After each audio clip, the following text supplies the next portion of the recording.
of established rules and patterns and so on.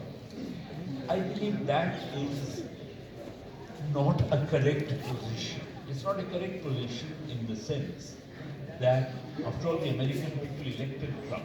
So the question when you ask about Trump's madness or Trump's idiosyncrasy, the question is, why did the American people elect an idiosyncratic person like Trump? In other words, just as kinship is a relationship between people, Trumpism too is something which is really a relationship between people. It is in fact expressive of a certain socio-economic conjuncture. What is that conjuncture that actually brings a man like Trump to power and makes him pursue the kind of policies which he has been pursuing? So I'd like to devote some time to that before I move on to any discussion. Now, I think there are two features of the contemporary world capitalism which we have to note. Both these features, while they relate to world capitalism as a whole, are features which I would like to discuss in the context of the United States. The first feature is that all over the world there is an extreme depression in the share of workers in the total output or in the total value added. In other words, the share of workers in the total income that is generated has been falling all over the world.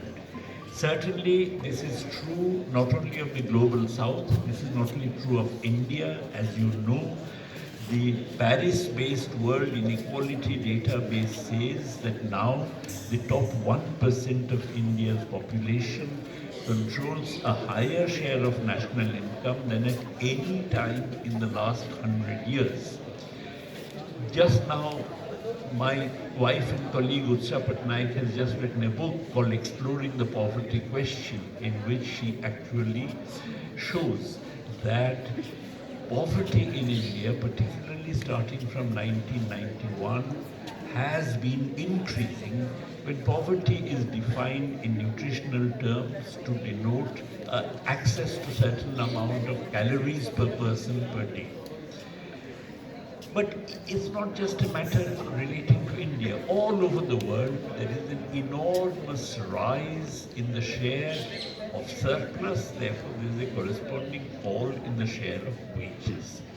And the reason for this is not very difficult to fathom, because what has happened with globalization is that now, even though labor is not mobile across countries, capital now is mobile. In other words, now American capital invests in China, in Indonesia, in India, in Bangladesh, wherever. So if capital is mobile, then it weakens the trade union movement, which is organized on a national basis. If it is the case that the American workers decide to go on strike demanding higher wages, then the American capitalists say, all right, you are demanding higher wages, we are going to Bangladesh. We'll now invest our money in Bangladesh, setting up a plant there and so on. Therefore, the wages in the advanced countries get tied down by the huge labor reserves that exist in countries like ours, which keep our wages close to a subsistence level. Because of this, as a matter of fact, Joseph Stiglitz, the economist, has made a calculation that the average wage of a male American worker in 2011 was marginally lower in absolute terms compared to 1968. So obviously all over the world you find that the share of workers is falling. In fact, in many ways, the share of workers is falling to a degree where the absolute level of income itself is less than it was some time ago in real terms. Now, obviously, productivity is increasing. If labor productivity is increasing, so if the wages are not rising, labor productivity is increasing, that means the share of surplus in output is rising rapidly. There is, in other words, a redistribution of income from wages to surplus. Now, if you give a rupee of wage to a worker, the worker would probably consume the entire rupee.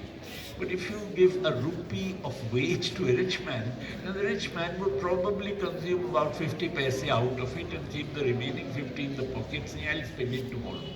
Now, economists use the word saving to denote that which is not consumed. Therefore, the proportion of savings out of unit income for the better off people, for the rich people, is higher than for the working people. Therefore, any such redistribution of income which is taking place from the workers to the capitalists and to the surplus, those to whom the surplus accrues, economic surplus, is a redistribution that necessarily reduces the level of aggregate demand. And therefore that necessarily reduces output and increases unemployment.